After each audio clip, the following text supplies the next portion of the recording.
सवाल नंबर 4, जून के पहले हफ्ते में कीर्ति बुक स्टोर ने 2,85,891 रुपये की किताबें फ़रोख्त की। महीने के दूसरे हफ्ते में स्टोर ने 4,07,68 रुपये की किताबें फ़रोख्त की। दोनों हफ्तों में कुल मिलाकर कितनी किताबें फ़रोख्त हुई? कौन से हफ्ते में फ़रोख्त ज़्यादा हुई और कितनी? देखिए, सबसे पहले हम इसको लिख लेंगे कि पहले हफ्ते में कितनी और दूसरे हफ्ते में कितनी है। हफ्ता नंबर 1, पहले हफ्ते में जो किताबें फ़रोख्त हुई कीर्ति बुक स्टोर की वो थी 2,85,891 और दूसरे हफ्ते में जो किताबें फ़रोख्त हुई वो थी 4,07,68। हमें ये मालूम करना है कि किस हफ्ते में ज़्यादा फ़रोख्त हुई।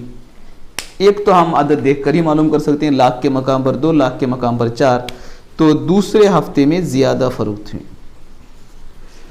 दूसरा हमें ये मालूम करना चाहिए दोनों हफ्तों में कुल मिलाकर कितने मालूम हुई। कुल मिलाकर मालूम करने के लिए हम इन दोनों को जमा करेंगे। आप जमा कर सकते हैं इकाई दहाई देख करके। तीसरा हमें ये मालूम करना है कि कौन से हफ्ते में ज़्यादा मालूम हुई। दूसरे हफ्ते में ज़्यादा हमने ये देख के अदद मालूम कर लिया और अगला मालूम करना है हमें कितनी ज़्यादा हुई। आप इसको दोबारा लिखेंगे, 4,07,68 को ऊपर और 2,85,000 को दोबारा लिख के इकाई दहाई को जहन में रखकर इसको आप तफरीक करेंगे। तफरीक आप आसानी के साथ कर सकते हैं। सवाल नंबर 5, 62743 का इस तरह इस्तेमाल करते हुए कि एक हिंदसा सिर्फ एक ही बार आए, सबसे बड़ा और सबसे छोटा अदद 5 हिंदसी बनाइए और इनका फ़र्क मालूम कीजिए। आपको सबसे बड़ा लिखने के लिए दिए गए अदाद को हम घटती हुई तरतीब में लिखते हैं, यानी हम इसको लिखेंगे 7, 6, 4, 3, 2। अब ये एक अदद बन गया, इसलिए आप इसको हर अदद के बाद कॉमा नहीं लगाएंगे, बल्कि इसको कॉमा लगाने के उसूलों को जहन में रखते हुए कॉमा लगाएंगे।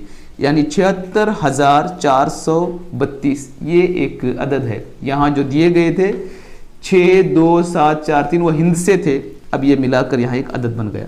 अब इन दोनों का फ़र्क सबसे छोटा लिखने के लिए दिए गए अदद को हम बढ़ती हुई तरतीब में लिखेंगे, यानी 2, 3, 4, 6, 7 और यहाँ 3 मकाम छोड़ के कॉमा लगाएंगे। 23,467। आप जब भी कोई अदद लिखेंगे उसे कॉमा लगाएंगे और उसको पढ़ेंगे। अब इनका फ़र्क मालूम करना है, आप फ़र्क मालूम कीजिए यानी तफरीक कीजिए। अस्सलामु अलैकुम व रहमतुल्लाहि व बरकातहू।